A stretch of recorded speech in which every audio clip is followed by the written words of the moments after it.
যে কোনো দুর্যোগে বাংলাদেশের পাশে থাকবে international federation of red cross and red crescent society. সকালে ডিবিসি নিউজ পরিদর্শন করে কথা বলেন সংস্থাটির president Kate Forbes.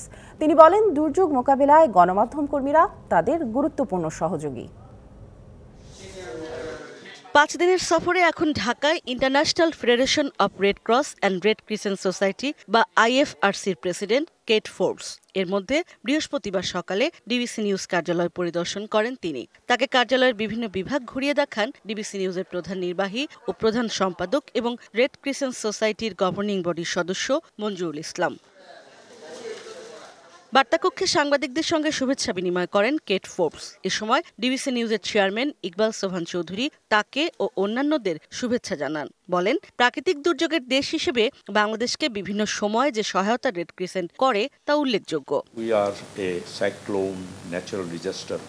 Bangladesh cyclone ও প্রাকৃতিক দুর্যোগ প্রবণ দেশ। আপনি যদি গ্রাম অঞ্চল, বিশেষত উপকূল অঞ্চলে যান, তবে অনেক অজানা গল্প জানতে পারবেন। রেড ক্রিসেন্টের সদস্যরা এই মানুষদের প্রয়োজনীয় সহায়তা দেয়। আপনি বাংলাদেশে এসেছেন, আমরা এতে অত্যন্ত আনন্দিত। কেট ফোর্বস তাকে দেয়া শুভেচ্ছার জন্য ধন্যবাদ জানান। বলেন, দুর্যোগ আক্রান্ত মানুষের জন্য রেড ক্রিসেন্টের মতোই গণমাধ্যম কর্মীরাও কাজ করে। সাধারণ মানুষ আমাদের কাছে আসে সহযোগিতা পেতে। অনেক সময় সেসব মানুষদের সাথে যোগাযোগের প্রথম মাধ্যম সাংবাদিকরা, এবং আমি দেখেছি আপনারা কিভাবে আমাদের সহযোগিতা করেন। আপনারাও রেড ক্রসের অংশ। আমি শুধু ধন্যবাদ জানাতে চাই সাংবাদিকদের, কারণ আমাদের গল্প আপনারা বলেন। গণমাধ্যম কর্মীদের বিশেষ ধন্যবাদ জানান তিনি।